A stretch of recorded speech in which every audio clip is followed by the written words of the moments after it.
हम्म, आज के इस डीप डाइव में मतलब हमारे सामने ना माइकल पोलिन की जो रिसर्च है, उनके कुछ बहुत ही फेमस इंटरव्यूज और कई साइंटिफिक आर्टिकल्स का एक पूरा स्टैक रखा है। और आज का हमारा जो मिशन है वो एक ऐसे रहस्य को समझना है जिसे हम मतलब हर सेकंड जीते तो हैं लेकिन समझा नहीं पाते। हाँ बिल्कुल। और ये जो पूरा सोर्स मटेरियल है ना, इसका असल निचोड़ बस ये समझने की कोशिश है कि चेतना या जिसे हम कॉन्शियसनेस कहते हैं वो असल में है क्या। सही कहा। और मतलब इसे हम एक बहुत ही आसान उदाहरण से शुरू कर सकते हैं। मान लेते हैं कि किसी के पास एक बहुत ही शानदार चॉकलेट केक की पूरी रेसिपी है ना। उस रेसिपी में हर एक जानकारी है, जैसे कितना आटा डलेगा, कितनी चीनी होगी और ओवन का तापमान क्या होगा। विज्ञान के नजरिए से देखें तो उस केक का हर एक केमिकल और फिजिकल डिटेल हमारे पास मौजूद है। लेकिन क्या दुनिया का कोई भी बड़े से बड़ा वैज्ञानिक सिर्फ उस रेसिपी को पढ़कर ये बता सकता है कि उस केक का जो मीठापन है वो असल में महसूस कैसा होता है? जब वो केक जीभ पर पिघलता है तो वो अनुभव कैसा होता है? मैं बस यही सोच रही थी कि विज्ञान यहाँ आकर अटक क्यों जाता है। यही तो सबसे बड़ा सवाल है। विज्ञान ये तो बहुत अच्छे से समझा देता है कि जब कोई इंसान किसी लाल फूल को देखता है तो रोशनी कैसे आंखों के रेटिना से टकराकर दिमाग के न्यूरॉन्स तक सिग्नल भेजती है। हाँ, पर वो लाल रंग लाल क्यों महसूस होता है? मतलब उस फूल की खुशबू का वो एकदम पर्सनल एहसास कहाँ से आता है? बिल्कुल। और विज्ञान की दुनिया में ना इस पहेली को हार्ड प्रॉब्लम ऑफ कॉन्शियसनेस कहा जाता है। यह हैरान करने वाली बात है कि हम अपना हर काम इसी चेतना से करते हैं, लेकिन विज्ञान के लिए एक बड़ा ब्लैक बॉक्स है। तो इस ब्लैक बॉक्स के अभी तक बंद रहने की वजह क्या है? इसकी एक बहुत बड़ी वजह है मटीरियलिज्म या भौतिकवाद। विज्ञान सदियों से इसी नजरिए पर काम करता आ रहा है। इसका बुनियादी उसूल यह है कि ब्रह्मांड में जो कुछ भी है वो केवल पदार्थ और ऊर्जा से बना है। मतलब इस थियरी के हिसाब से इंसानी दिमाग भी सिर्फ एक मास से बनी बायोलॉजिकल मशीन है। अच्छा, तो मतलब हमारे विचार, भावनाएं, प्यार, डर, ये सब सिर्फ केमिकल्स का खेल है? हाँ, भौतिकवाद यही मानता है कि ये सब न्यूरॉन्स के बीच होने वाले केमिकल और इलेक्ट्रिकल सिग्नल्स का नतीजा है।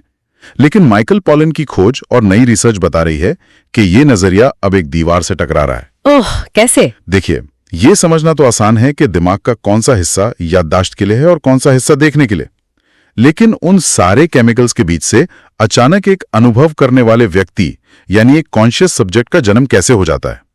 विज्ञान ये तो बता देता है कि मशीन के पुर्जे कैसे चलते हैं, लेकिन उन पुर्जों के जुड़ने से अंदर खुद के होने का एहसास कैसे पैदा होता है, इसका जवाब भौतिकवाद के पास नहीं है। अरे, ये तो बिल्कुल ऐसा हो गया जैसे हम किसी टीवी के सर्किट बोर्ड को खोल कर बैठ जाएं और उसके तारों को देखकर ये समझने की कोशिश करें कि टीवी स्क्रीन पर चल रही फिल्म की कहानी क्या है। एकदम सटीक उदाहरण है। तारों और चिप्स में वो कहानी कभी नहीं मिलेगी। तो अगर चेतना सिर्फ हमारे दिमाग के अंदर बंद न्यूरॉन्स की उपज नहीं है, तो मैं सोच रही थी कि क्या ये प्रकृति में और कहीं भी हो सकती है? हमारे सोर्स मटेरियल में जो पेड़ पौधों और छोटी जीवों का जिक्र है वो तो इसी तरफ इशारा करता है ना। हाँ, प्रकृति की ओर देखना इस रहस्य को सुलझाने का एक बहुत वैज्ञानिक तरीका है। पोलन के शोध में एक बात बहुत साफ है, जब हम पौधों की बात करते हैं ना, तो चेतना के बजाय संवेदनशीलता या सेंशियंस शब्द ज्यादा सही बैठता है। संवेदनशीलता मतलब वो अपने आसपास के माहौल को समझते हैं। बिल्कुल, पौधे अपने पर्यावरण को लगातार स्कैन करते हैं। वो भांप लेते हैं कि उनके लिए क्या फायदेमंद है और कहाँ से खतरा है और उसी हिसाब से रिएक्ट करते हैं। अच्छा, पौधों की संवेदनशीलता पर मुझे एक बहुत ही आम धारणा याद आ रही है। अक्सर जब घास काटी जाती है तो वो जो ताजी महक आती है, कई लोग कहते हैं कि वो असल में पौधे की चीख है। हाँ, कि वो दर्द से तड़प रहे हैं। लेकिन हमारे नोट्स में जो स्टेफानो मानकुसो का काम है वो इस विचार को पूरी तरह पलट देता है। मैं बता रहा था ना कि उनका तर्क है कि पौधों को दर्द महसूस होता ही नहीं है। सच में? मतलब दर्द क्यों नहीं होता? इसके पीछे एक बहुत ही लॉजिकल और अडेप्टिव कारण है। दर्द असल में कोई सजा नहीं है, बल्कि प्रकृति का दिया हुआ एक अलार्म सिस्टम है। जब किसी जानवर का पैर आग पर पड़ता है तो दर्द उसे तुरंत वहां से भागने का सिग्नल देता है। हाँ, मतलब दर्द का सीधा कनेक्शन खतरे से दूर भागने की क्षमता से है। एकदम सही। अब एक पौधे के नजरिए से सोचिए। पौधा तो जड़ों से जमीन से बंधा है, वो भाग नहीं सकता। अगर आग लग गई है या कोई कीड़ा उसे खा रहा है तो ऐसे जीव के लिए दर्द महसूस करना तो बहुत ही भयानक होगा ना। बाप रे, हाँ, जो भाग ही नहीं सकता उसके लिए दर्द तो एक बेकार का टॉर्चर होगा। बिल्कुल। इवोल्यूशन कभी भी कोई ऐसा सिस्टम नहीं बनाता जिसका जीव के बचाव में कोई फायदा ना हो। इसलिए पौधे दर्द महसूस नहीं करते हैं, लेकिन इसका मतलब ये नहीं कि वो कुछ करते नहीं हैं। हाँ, वो जहरीले रसायन बनाते हैं या आसपास के पौधों को खतरे का केमिकल सिग्नल भेजते हैं, है ना?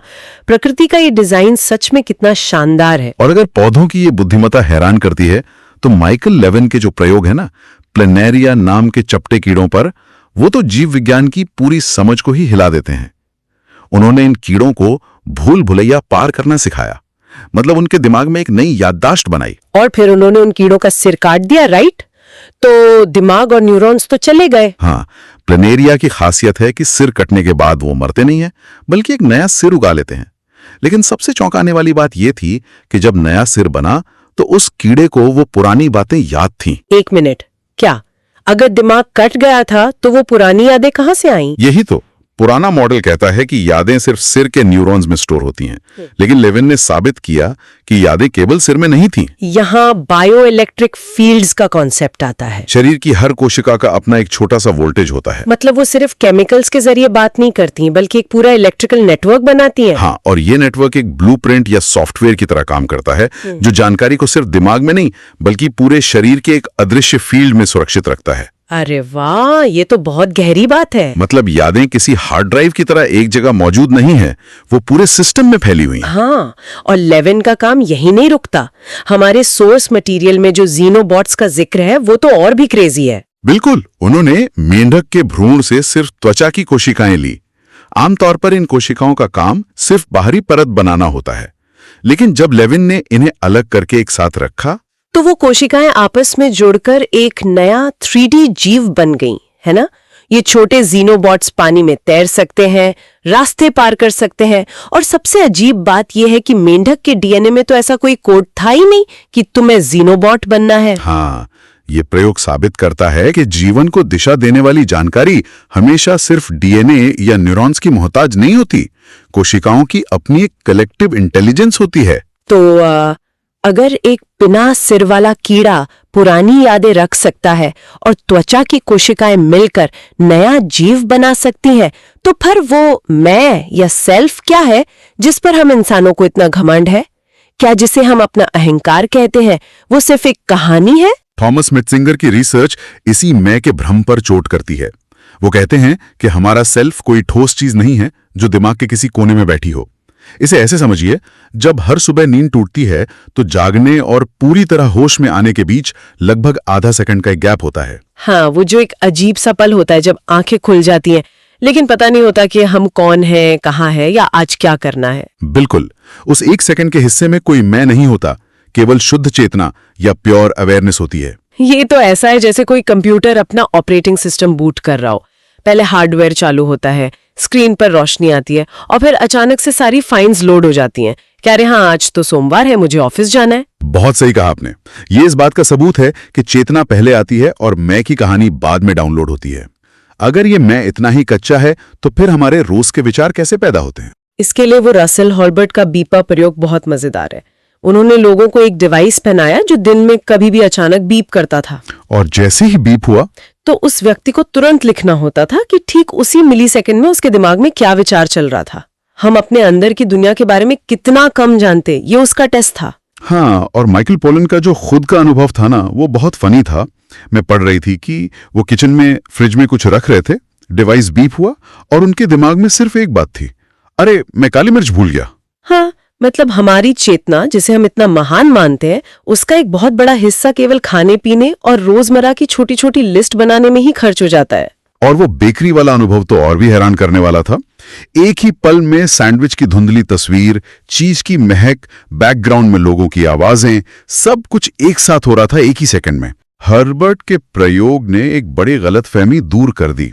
हम अक्सर मानते हैं कि हर इंसान के दिमाग में लगातार कोई आवाज या रेडियो कमेंट्री चलती रहती है, लेकिन डेटा ने दिखाया कि बहुत से लोग शब्दों में नहीं सोचते। अच्छा, तो वो कैसे सोचते हैं?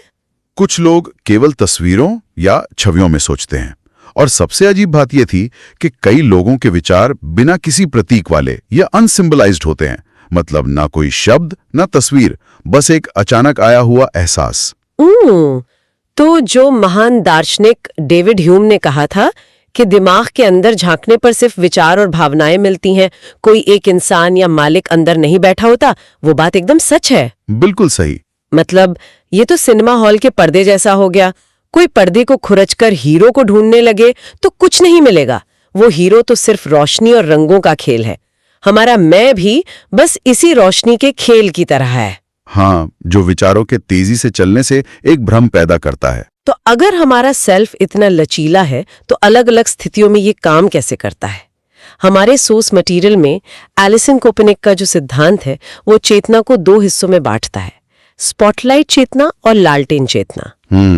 कोपेनिक का ये फ्रेमवर्क बहुत ही प्रैक्टिकल है। जो बड़े लोग होते हैं ना, वयस्कों की चेतना स्पॉटलाइट की तरह होती है।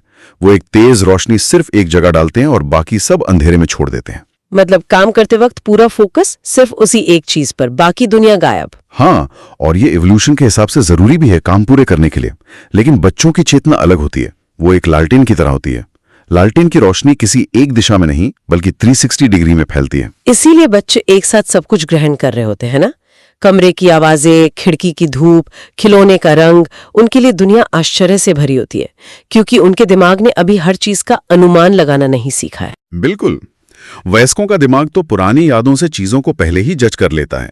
लेकिन आज की जो तकनीक और सिलिकॉन वैली है, वो इस पूरी नाजुक चेतना को महज एक कोड में बदलने की कोशिश कर रही है। हाँ, सिलिकॉन वैली में बैठे कई लोग मानते हैं कि चेतना सिर्फ एक सॉफ्टवेयर है जो किसी भी सिलिकॉन चिप या हार्डवेयर पर चल सकता है। ये तो चेतना पर युद्ध या वॉर ऑन कॉन्शियसनेस जैसा लगता है। और मैं बता दूं कि ये विचार पूरी तरह से एक गलत और खतरनाक धारणा है। दिमाग को कंप्यूटर समझना विज्ञान की बहुत बड़ी भूल है। कंप्यूटर में हार्डवेयर और सॉफ्टवेयर अलग होते हैं, लेकिन दिमाग में ऐसा नहीं होता। यहां न्यूरोप्लास्टिसिटी काम करती है। मतलब हमारा हर एक अनुभव, हर विचार हमारे दिमाग के फिजिकल स्ट्रक्चर को हमेशा के लिए बदल देता है। जो लोग जगलिंग सीखते हैं उनके दिमाग का मोशन प्रोसेस करने वाला हिस्सा सच में बड़ा हो जाता है। एकदम सही। यहां सॉफ्टवेयर ही हार्डवेयर को बना रहा है, दोनों को अलग नहीं किया जा सकता।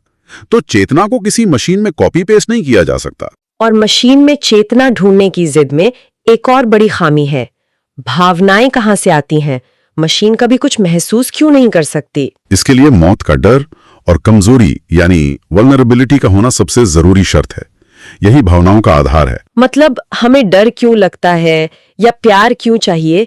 क्योंकि हमें पता है कि हम कमजोर हैं और एक दिन खत्म हो जाएंगे। बिल्कुल। मृत्यु का डर और दर्द महसूस करने की क्षमता ही हमारे हर एहसास को एक मीनिंग देती है। एक ऐसी मशीन जिसे कभी भी रिबूट किया जा सकता है, जिसे मरने का खौफ नहीं है, उसके लिए कुछ भी महसूस करने का कोई मतलब ही नहीं बचता। तो फिर हम मशीनों में चेतना डालना ही क्यों चाहते हैं? कीना क्रिस्टोफ का काम यहाँ एक बहुत गहरा सवाल उठाता है। क्या हम इंसानों को मशीन साबित करने की ये रेस इसलिए लगा रहे हैं ताकि कॉर्पोरेट दुनिया के लिए ऐसे मजदूर तैयार हों जिनका दिमाग कभी भटके नहीं? ये आज के समाज की बहुत कड़वी सच्चाई है। जो विचार प्रोडक्टिव नहीं है, जैसे बस यूं ही खिड़की से बाहर देखकर दिन में सपने देखना या बिना लक्ष्य के सोचना, उन्हें आज समय की बर्बादी माना जाता है। लेकिन साइकोलॉजिकल नजरिए से तो वही बिना लक्ष्य वाले विचार हमारी सबसे बड़ी क्रिएटिविटी का सोर्स होते हैं। मशीनें कभी दिन में सपने नहीं देखती। हाँ, वो सिर्फ दिए गए लक्ष्य पर काम करती हैं। अगर हम केवल प्रोडक्टिविटी को पूजेंगे तो हम अपनी उस खासियत को मार देंगे जो हमें इंसान बनाती है। तो चूंकि मशीनें हमारी नकल नहीं कर सकती, तो इस पूरी चर्चा का निष्कर्ष क्या है? माइकल पोलन का जो जीन गुफा वाला व्यक्तिगत अनुभव था, वो एक बहुत अलग दिशा देता है। जहां वो पहाड़ों में बिना बिजली और पानी के कई दिनों तक मौन ध्यान करने गए थे। हाँ, उस गहरे अकेलेपन में जब बाहर का सारा शोर बंद हो गया तो उन्हें समझ आया कि चेतना कोई पहेली नहीं है जिसे लैब में सुलझाया जाए, बल्कि ये एक अभ्यास है, एक प्रैक्टिस है। हमारे दिमाग के अंदर का वो निजी कोना जहां हम आजादी से कुछ भी सोच सकते हैं, वो इस ब्रह्मांड का एक बहुत ही अद्भुत उपहार है। और आज के समय में कॉन्शियसनेस हाइजीन यानी चेतना की स्वच्छता की बहुत जरूरत है। सोशल मीडिया और चैटबॉट्स लगातार हमारे ध्यान को हैक करने की कोशिश कर रहे हैं। वो चाहते हैं कि हम अपनी स्पॉटलाइट और लालटेन सिर्फ उनके विज्ञापनों पर डालें। अगर हम सावधान नहीं रहे तो हमारे दिमाग का वो शांत कमरा बाहरी शोर से भर जाएगा। चेतना को बचाना आज की सबसे बड़ी चुनौती है। मतलब चेतना को सिर्फ न्यूरॉन्स का गणित मान लेना बहुत बड़ी गलती होगी। तो इस गहरी चर्चा को खत्म करते हुए एक ऐसा विचार है जो किसी को भी सोचने पर मजबूर कर देगा। वो क्या? देखिए, जो जानवर या पौधे हैं वो हमेशा वर्तमान में रहते हैं। जिंदा बचने के लिए वो अपने माहौल के प्रति पूरी तरह सचेत रहते हैं। लेकिन हम इंसान, जिनके पास सबसे विकसित चेतना है, हम उसी चेतना से तकनीक बनाते हैं और फिर उसी तकनीक की स्क्रीन में खोकर अपना वर्तमान गंवा देते हैं। बिल्कुल, हम आसपास की दुनिया को महसूस करना ही बंद कर देते हैं। तो सोचने वाली बात यह है कि इवोल्यूशन की सीढ़ी पर क्या हम सच में अधिक सचेत हो रहे हैं या अपनी ही बनाई दुनिया में अपनी चेतना खो रहे हैं? बहुत गहरा सवाल है। शुरुआत में हमने उस केक की रेसिपी की बात की थी ना। विज्ञान हमें रेसिपी दे सकता है, तकनीक ओवन दे सकती है, लेकिन उस केक का असली स्वाद वो तो तभी महसूस होगा जब इंसान पूरी तरह वर्तमान में रहकर उसे चखेगा। हाँ, और चेतना वही स्वाद है। हम अक्सर इसे बाहर मशीनों और कोड्स में ढूंढते हैं, जबकि इसका असली अनुभव हमारे अपने अंदर इसी पल में मौजूद है।